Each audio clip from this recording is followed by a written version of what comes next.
Yes, Father confirms. Your top Foxy P in the beauty highlight. Your boy Triple Abiola, the fryer of plantain. Chilling right here on the set of Africa Today show. So I'm testing out the new light that I bought. This is without the light though. Man, I check them now. I'm about to turn on the light now. And this right here, ladies and gentlemen, is with a brand new light that I've purchased. MKO. Let me know if you can see the difference, ladies and gentlemen. I'm so happy to see you guys today. In all honesty, I said today I'm not going to do an Africa Today show. Actually, I'm supposed to record on Wednesday. But because of things that have been going on in my own personal life, based off of the fact this is my new job, is kicking my butt. We're supposed to have our end of quarter this past May. Ladies and gentlemen, boys and girls, as a new person that's working the job, I was sitting there looking at my team, everything else, and I was just like, yo, we have to try our best to meet this deadline. Things I weren't able to do in May. Guess what? Now this is the first weekend of June. So now I'm trying to catch up with that, knowing fully what I'm about to push out on some kind of vacation kind of thing. Ladies and gentlemen, I'm also dressed this way just to show love to my Muslim brothers and sisters out there who are in the month of Ramadan. They're doing your fasting. I pray that Allah, in all His mercies, will accept your fast and all your penance and every single thing that you're praying for, whether it's forgiveness of sins, whether it's healing, whether it's knowledge and understanding, whether it's money, whether it's just to get closer to your own God. I pray that Allah will make it happen for you. Bismillahirrahmanirrahim. Ladies and gentlemen, let's jump into the show because so many things are Africa crazy. Now, let me start with this.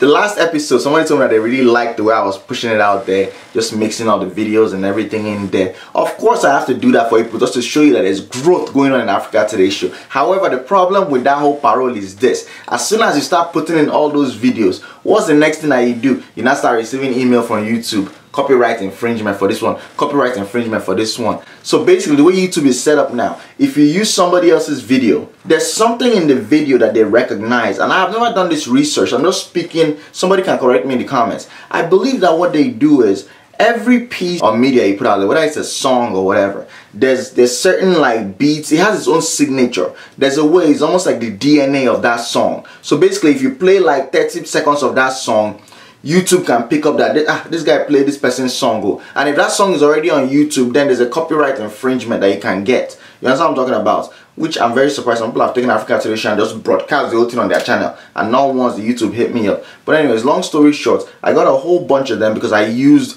videos from other people's channel, like FIFA channel and all that kind of stuff. So people started hitting me up, not independently, it just came boom, like from YouTube, boom, like yo, you use this person's content, you use this person's content. And what happens is if you monetized your video, YouTube will now take all of that money that you're making from your video and throw it to the other person. Now let me tell you, put the truth, ladies and gentlemen, this Africa Today show, whether we monetize it or not, if we do all this video finish, you know, now YouTube has changed now. You're living in a time now where, I remember back in the day, if you have a video that hits 1,000 views or more, in less than a month, you can collect like $20, $30, $40, almost $100 if you get like 20,000 views on all your videos. But now, YouTube, their eye is red, confirmed. Their eye are chala red, so they're not even playing those games anymore. So now you will be there, you can put up a video that goes viral. You can even have 100,000 views, 1 million views. Before you start seeing up to $100, things have changed now. You know, it's like the, you know, everything in this life. Once you have more people coming in, once the supply outpaces the demand, you know, price is gonna come down. So basically, that's what we're dealing with now. So when I was like, oh, you're gonna have to give away your monetized value, I was like, take it. It's only like $4 a month. Take it all. We've never ever done Africa Today show because of the money. Why? Because two reasons. Number one, we're imparting knowledge to our people. If you're doing anything that has to do with knowledge, not think about what you're going to get back in return. Because before you know what's happening, that knowledge that you're giving them, you're not going to be skewing it so you can make more money. So you know for a fact that I've never ever done Africa Today show for views. If not, all these whiskey gist and Davido and Choma and all that kind of stuff, all the gossip that people go and pay money and click on other places, I could have put it here with the comedy and everything, the humor. That thing would have flown, but I chose not to. And that reason that I've chosen not to do it is still the reason I'm going to continue doing where I'm going. Number one. Number two, and very, very important, me, I have places where my money is coming from. My money is coming from my full-time job and my comedy career. You understand what I'm saying? There's still a channel called African Comedians, where that one is commercial. this one is truly about knowledge and understanding. So, ladies and gentlemen, I'm happy to see your beautiful faces here today. Let's start the show. Ginger. Yes, if I confirm, it's your boy Foxy P in the building. I like your boy. The chopper of them and the fryer of plantain. Yes, 1995, 1999 Gidigbo champion. First evil governor of Lagos State. But once I yes, can I say yes, we fit. Yes, if I confirm. In true honesty, we have to give honor to whom honor is due. I said I wasn't going to shoot today because I just didn't feel like it. But I want to give a shout out to Amara on Twitter. Amara Martina. You know, she was one that sent me a tweet and said, Foxy P, I was hoping that you would do an ATS so that way you can talk about this whole June 12th situation and everything else. Now, ladies and gentlemen, let me put this one out there. If you're not following me on Twitter, better than follow me right now. The Fox himself. If you're not following me on Instagram, in fact, I don't even care whether you follow me on Instagram. Follow me on Twitter right now because I'm tweeting things right now. Twitter is going heavy right now. So I put it out there. Boom. If you want to get news about Africa Today, if you don't see the video, go on Twitter and go and see what's going on. So she sent me that whole thing because I said I wasn't going to do the video. Like, Foxy P, you know, I was hoping you would say something about this June 12th situation. So when I first saw it, you know, you have to be very honest. When I first saw it, I was like, June 12th. I mean, what does she want me to say about June 12th? Is it just a situation about Abiola? We've talked about June 12th so many times. We talked about how he was robbed of his mandate and all that kind of stuff. It's not new information. But I was like, no, hold on a second. I think I had heard something. Because, you know, I spend most of my days. The same way some people go on ESPN, same way people go on FIFA.com to go and listen to the news or read news that they care about. I care about African news. I might be away from Africa, but that's all I care about. So I had seen something, but I didn't really pay too much attention because every year, once June 12th rolls around, we know it's a public holiday in Nigeria and all that kind of stuff. So, anyways, I saw the news that Muhammadu Buhari has decided to change Democratic Day. Has decided to change it from May 29th to June 12th. May 29th being the day that the handover was made from military rule to civilian rule. And now he's saying that that was the day that the election, Nigeria's freest and fairest election, or the first free and fair election, was done. That was when SDP, represented by none other than MKO Abiola, defeated Alhaji Bashir Tofa of NRC. Confirmed. So I was like, wow, okay, that's pretty cool. You know, a lot of people have different opinions, and I shared my opinion on Twitter. I was like, it seems like an election move. However, it's a move in the right direction. You know, that was really when the people were like, yo, this is when democracy needs to kick off for us in this third, you know, generation of democracy, you want to call it that. If you look at the first republic was with Nnamdi Azikiwe them. Second republic, you would put that at like 79 with like Shehu Shagari, when they handed over, Obasanjo handed over as military to a civilian rule. And then the third republic was when, you know, the military now handed over, Abdusalam Abubakar General handed over to Obasanjo. So the same person that signaled the beginning of Second Republic was not the one who now received the baton for Third Republic. But anyways, let's put that to the side. So I was like, you know, that's a good move. However, you know, it's election period, so they're going to be doing a lot of machinations for elections. So now, I'm going to say things from two directions. So I want you to keep up with me, please. And, you know, leave your comments in the comment section below so that way we can keep this conversation going. It's very important. We have to recognize the fact that steel sharpens steel. So my own knowledge sharpening your own knowledge sharpening my own knowledge, we're going to get better over time. One part of my mind is saying that, you know what, this is actually wonderful. The fact that, you know, you have a sitting president recognizing an injustice, recognizing that it was wrong for you to say that the Democratic Day started from May 29th, when they had 1999, when military handed over to civilian rule. Forgetting the fact that the reason why that handover was delayed for almost 6 years was because somebody had gone out there and actually ran in an election. The people overwhelmingly voted. MKO is the man. Now you gonna make our country better. Is the man.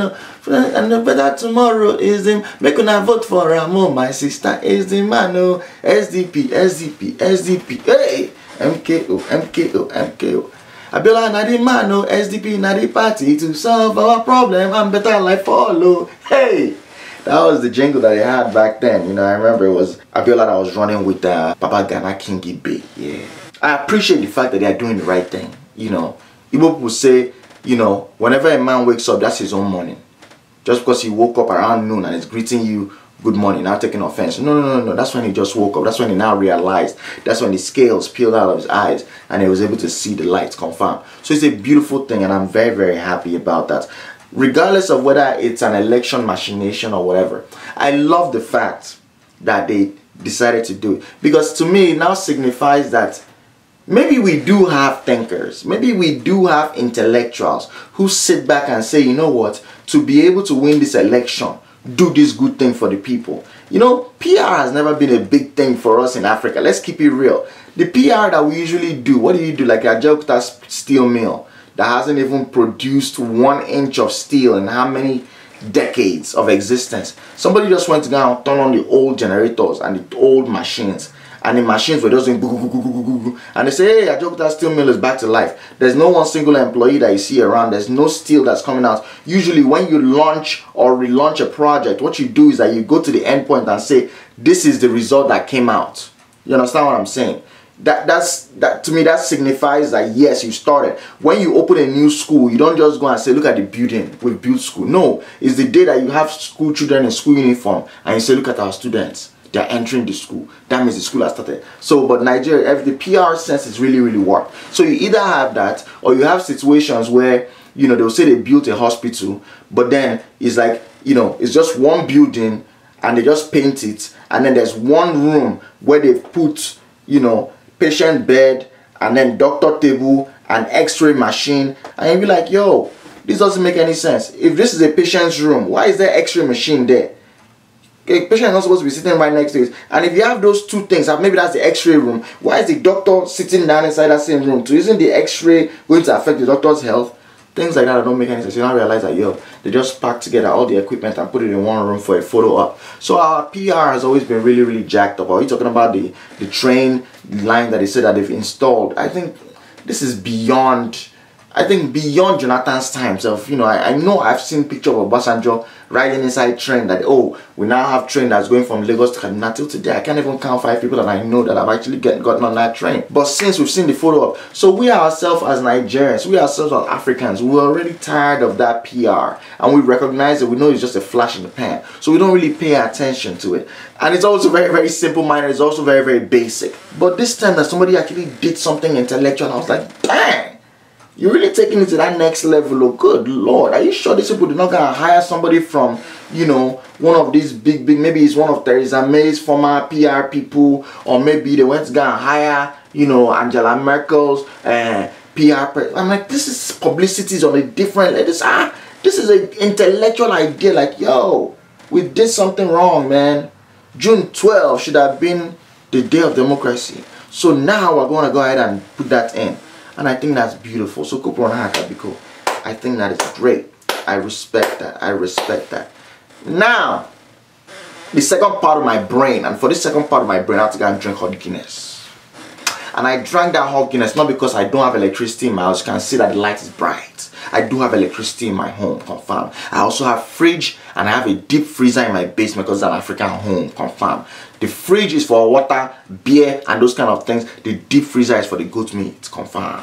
So if I need option of place to chill drinks in my house, the options are plenty. If I vex too much, I can go and buy ice and put inside my cooler and just lodge down my Guinness inside. If I vex too much, so I can just carry tumbler, put the ice inside and pour the hot Guinness inside and drink it cold. But I decided to drink that hot Guinness so it can ginger my spirit, confirm. Because what I want to say right now, ladies and gentlemen, forgive me if I seem like I'm being really, really mean and really, really evil and unduly vicious. But there's something called a righteous anger. And when that righteous anger comes into your spirit, you have to go with the flow. Don't let anybody tell you that, hey, calm down, don't do it. It's righteous anger. It is anger that because somebody has done things to you, you have to come at them with it. So let me go with my righteous anger. Now, we have our president, Muhammadu Buhari, who he himself is a retired military general. I'm not going to hold that against him. Different people have different kind of occupations. Same way somebody's an electrician, somebody's a workman, somebody's a plumber, somebody's an electrical engineer, somebody's an IT person, nurse, doctor, teacher, whatever. You can decide to go and join the military. I'm not going to hold that against you. But this guy is a different kind of military man. What am I trying to say, ladies and gentlemen? In the 1980s, you yourself, Muhammadu Buhari, You became an enemy of democracy. You became an instrument that was used to stop the progress of the people. You became an agent of destruction of free will and determination of the people. You became everything that democracy is against. You committed a coup and you removed a sitting president. So if you want to acknowledge in any way, shape or form any kind of miscarriage of justice, that somebody did something wrong by annulling an election that was free and fair, you yourself have to step forward and tell us that you did something wrong. First of all, because Nigeria is a very funny country. It's a country in which people can perform the worst kind of abomination. The worst crimes against humanity can be perpetrated. But you will never ever see one person come out and say, I'm sorry. Across the history of Nigeria, if you want to talk about Biafra war, you can go and look for who will come and tell you that I'm sorry for what we did. Not one single person. And I'm not talking about just what happened to the Igbos. Go and see what happened in Asaba. Go and see what happened in Niger Delta area. Talking about the Niger Delta, we've been spilling oil. They say at any point in time, you have at least 10,000 oil leaks going on in Niger Delta. You have places where I've talked to you about this thing before on Africa Today show. You have parts of the Niger Delta where when they dig borehole, the water that's coming out of tap, you can strike matches and light it on fire because that thing is pure kerosene and petrol. Children are going blind. Why? Because they went to go and swim inside river. Polluted. There's no fish. There's no plants can grow there. It's almost like Chernobyl. It's like a place where they had a nuclear reactor that messed up. You cannot plant anything that will grow in some of those soil for the next 200 years and it will germinate. If you plant beans, the beans that can germinate like that, when you are looking at it, you think that you are looking at something that you bought from Chipotle that you left in the trunk of your car for 16 days, confirm. The point I'm trying to make, ladies and gentlemen, is nobody has ever, for once, ever come and said, I'm sorry. Or you want to talk about the song that Timaya did, them mama, them papa, I say they don't call me yo. Go and look that up now. When the military went and wiped out, I think that's Udi, they went and wiped out a complete village. Killed the men, raped the women, burnt down the village. Not till today, not one single person has said I'm sorry. Or you want to talk about Ken Saro-Wiwa's death? When the man was hung, this is a playwright that was known across the world. Forget about what the man has accomplished. Just talk about he himself. Knowing that he did not move forward. He never told anybody to carry cutlass to kill anybody. He never said, oh, let's go and kill them. Never said anything like that. All he said was, look, on behalf of my Ogoni people, we want to move against all of these oil companies that are destroying our land. That was the main thing that they were fighting against. And because our government went to go and collect money, they now went to go and kill that man, hung him. If you go and look into that story, you now start seeing many things. One of the reasons why Mandela, till the day he died, said he hated Abacha was because he got Abacha's word. This is something that they came to Nigeria specifically to ask that please do not kill Ken Saro-Wiwa. And Abacha through Dia gave him his word and said we will not kill him. Go and look this thing up, ladies. And anything I tell you on Africa Today show, please go and look it up. So that way if I'm lying, you come back and tell me, confirm. So that way I can go and correct myself. But if you look it up and it's correct, write it in the comment as well. They gave Mandela their award. They said, look, oh, we're going to let justice go through. The guys, this trial is still on. Let them do the trial finish. After the trial has finished, if they say he's found guilty and they declare that, you know, Nigeria here, if you keep person, we kill you, and they say we should kill him, no, I will commit his sentence. That's what Abacha told to Mandela. Before Mandela can enter plane and go back home and say, turn head, boom, that guy is dead. Not one single person has said, I'm sorry. You can make the argument that General Abacha is dead. But was he the one that did everything? Yeah, that was the guy at the top. But was he the judge at that point in time? Was he part of the police force that went to go and catch him? Was he part of the governor and all those other people that made sure that this guy was seized and held and imprisoned and eventually executed? Was he part of the Ogoni chiefs and everybody else who were like, no, they were collecting money for the oil company and this guy is trying to do freedom fighter, killer? Not one single person has ever said I'm Shia. We're here talking about you want to make the new Democratic Day to be June 12th. Whereas you have a woman whose only sin was that she loved her husband so much that she believed in what the man was pushing for. That even when he was in prison, she said, no, let me be the Winnie Mandela of Nigeria. Let me carry this man's struggle. Yeah, he's locked up right now, but I'm not going to keep my mouth shut. You could make the argument that this woman was what kept that man's light alive, which made it so we kept hearing that man's name in newspapers and on the TV. Knowing fully well at that point, people don't understand Nigeria was in a state of shutdown. I'm talking about the early 90s now. When we knew for a fact government controlled newspapers now. People were dying now. Somebody killed Dele Giwa now. People were dying because they went to go and print something. It was nothing for you to wake up one day and they say, oh, they've closed down Concord newspaper. These are our young people that are growing up and people don't understand what we used to go through back then. You come and turn on your radio, you'll be hearing Cool FM and all these, you know. Back then it was Radio Nigeria. What does Radio Nigeria mean? That means it's a government controlled radio station. You have NTA Channel 2, NTA Channel 10. What does that mean? NTA, Nigerian Television Association. The point I'm trying to make, ladies and gentlemen, is this. That woman, Kudirat Abiola, that Sergeant Rogers killed, that's a death squad that was sent specifically by Abacha that went to go and kill that woman. Till today, nobody has apologized. All you are doing is just naming different street after her. You go to Lagos Island now, the old road that used to just turn right on. They'll tell you that, oh, they've changed the name of this road now. It's now Kudirat Abiola Road. Is that the apology you're going to give to her? What about her children? What about the descendants? Not once, ever. So how can you, General Muhammadu Buhari, and I find it very interesting how these men, throughout their career, even after they've retired, if you don't call them general, they can kill you on the spot, they can slap you. But once they are running for office, they take the general off. They become Mr. I'm like, dang, that's how you feel? Really though? All of a sudden, it's hard for you to ever see any place where Obasanjo is referred to as general. It's very difficult for you to see any place where Buhari is referred to as general. But they are all generals. So you yourself committed a coup. You know what it means to coup somebody? That means I don't agree with the direction that you're going. So I now want to not even tell you to change it. I'm not going to advise you to move to the side or do this or do that. No, I just come and abruptly just say, boom, let's cut this off right here. Now, anybody watching this can make the argument that, you know what? When this man did his coup in the early 80s, he was young, maybe he was hot-headed, but now, almost 30 years later, he's a changed man. Do you really believe that? That is the problem that I have, ladies and gentlemen. What is the reason? Why? Why do you care now? What has changed? Nothing.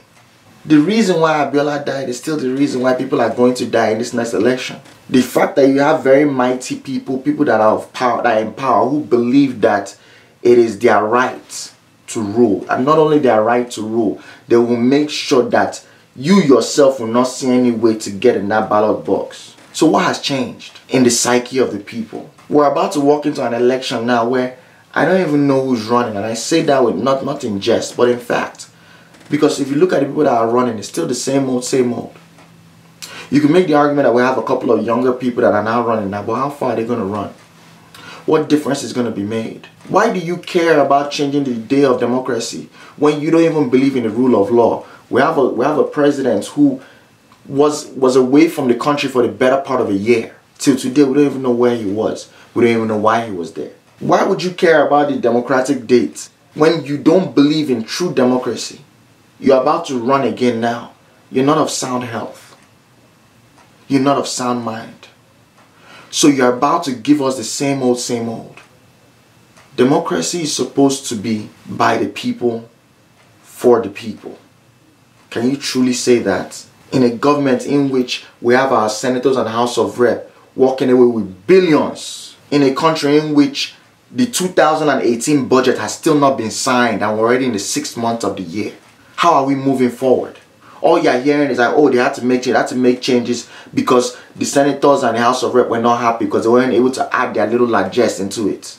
These are people that are walking away. They're the highest paid politicians in the world across the board. What kind of democracy is that? When it's all about personal enrichment. What kind of democracy is that? When nobody is answering any questions. What kind of democracy is that? When any single time anybody opens their mouth to come and say anything. We were very lucky now. We live outside of Nigeria. If we're in Nigeria, I think we can say these things I was saying right now. What kind of country is that when the young people have to now look towards drug abuse? What kind of country is it when the richest people in the country are not professionals? The richest people in the country are not educators. The richest people in the country are not entrepreneurs. They're not intellectuals. The richest people in the country are politicians and pastors. Thieving every single day. A country in which young children cannot dream again. They can't even hope. A country in which there is no middle class.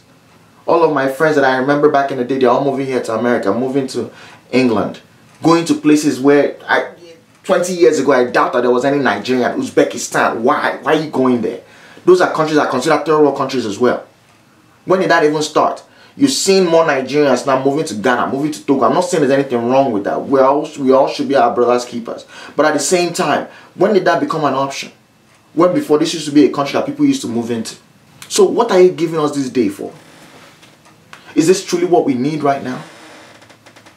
Give us electricity. How about that? Give us education. How about that? Give us a functioning healthcare system. How about that? Then we can talk about democracy. My name is Foxy P now. Man, I take care, man. As we talk whenever we end this show. Anything we not die in our fortune and when in doubt. Oh, man. My spirit not the okay. But the ginger remains internal. Man, I take care, man. God bless.